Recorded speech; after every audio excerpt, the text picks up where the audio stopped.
у нас снег идет. Ассаламу алейкум, урматтуу YouTube көрүүчүлөр. Кутман күнүңүздөр менен. Бүгүн 10 апрель 2020 жыл.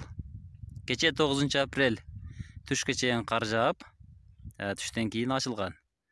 Кар эрип кеткенден кийин түнкү саат 3:30 аяздуу үшүк жүрдү.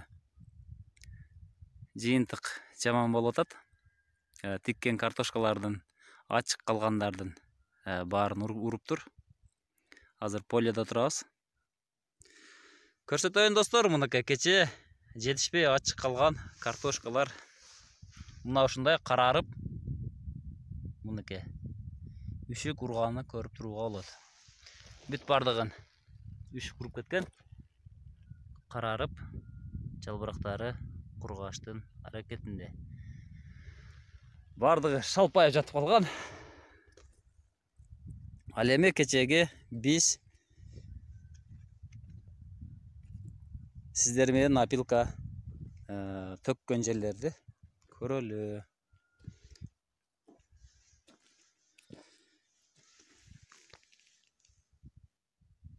Мынакей опилканын астындагы картошка. Чала була суук таасир эткен, бирок тирүү, өлгөн эмес, суук урган. Чеке жалбырактары карарып көрүнүп турат. Башкаларын көрөлү.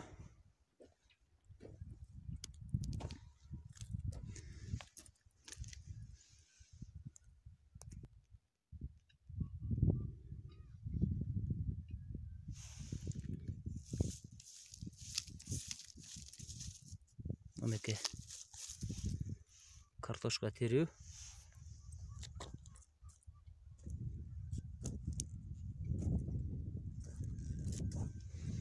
Мынакей чала жабылып калгандар. Булардын ачылып калган жалбырактарын уруп кеткен. Ортосу тирүү экен.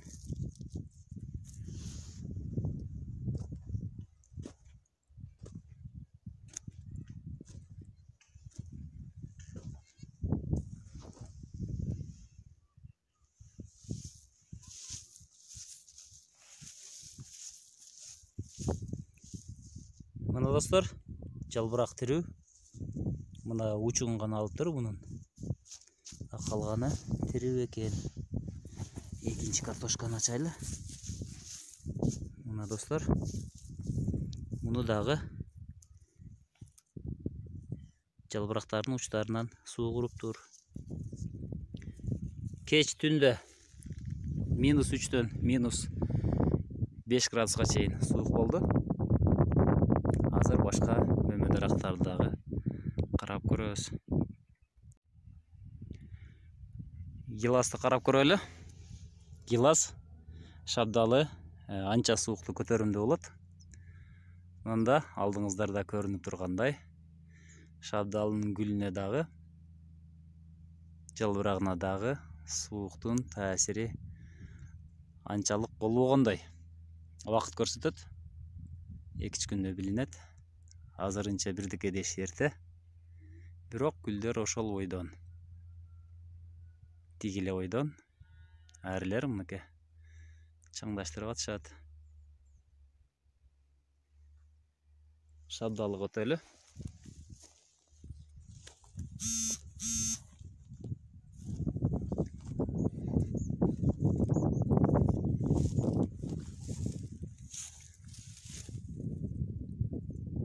Шабдалынын гүлдөрү.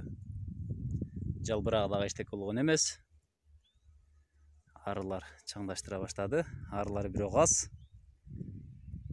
Күн сууктугуна байланыштуу.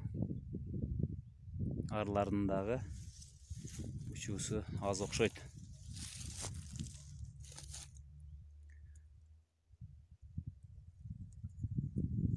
Суук канчалык таасир болгону 1-2 күндө буюрса билинет.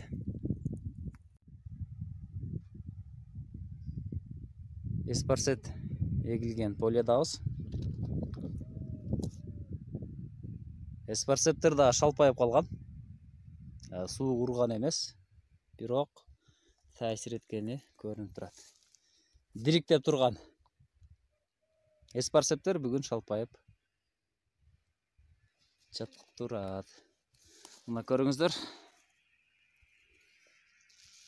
Стресс абалында турат.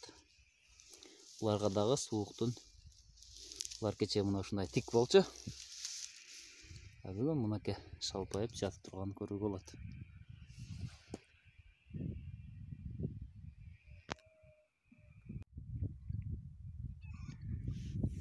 Достор, сабиз тигилген талаага өттүк. Сабиздер дагы чыгып калган болчу. Кечеги аяздан кандай зыян көрдү, ошону көрөлү. Сабиздер эми гана жердин бетине кош кулак болуп чыгып калган болчу. Көрүнсө көрсөтөйүн. Сиздерге көрүнүп турган болсо, сабиздер эчтеке болгон эмес окшойт.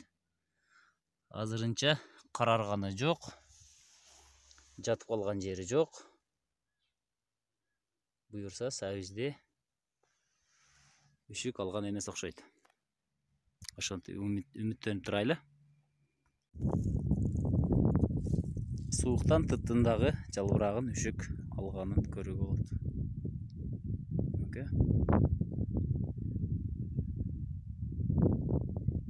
Эми чыгып келаткан үчүрлөрдү дагы суук урган. Тыт эң кеч жалбырак чыгаргандарга кирет жана эң биринчи бышат.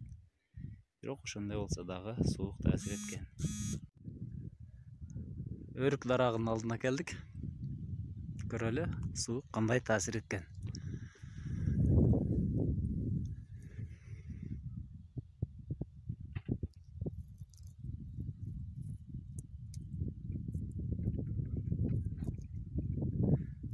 Мунусун суук урган эмес. Буга дагы суук урган эмес. Буга суук таасир эткен көрүнүп турат. Йумшарып, карара баштаган.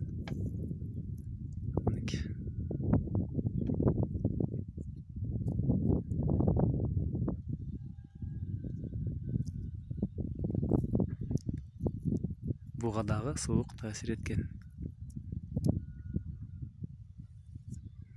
Арасынан таасир этиптир суук. Жаңгак дарагынын алдындабыз.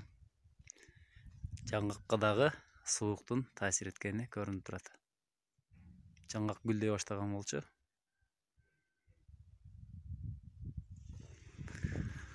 Мынакей карарып, жалбырактары шалпая баштаган.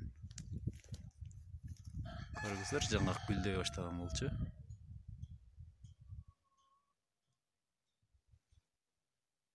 Мынакей ортосундагы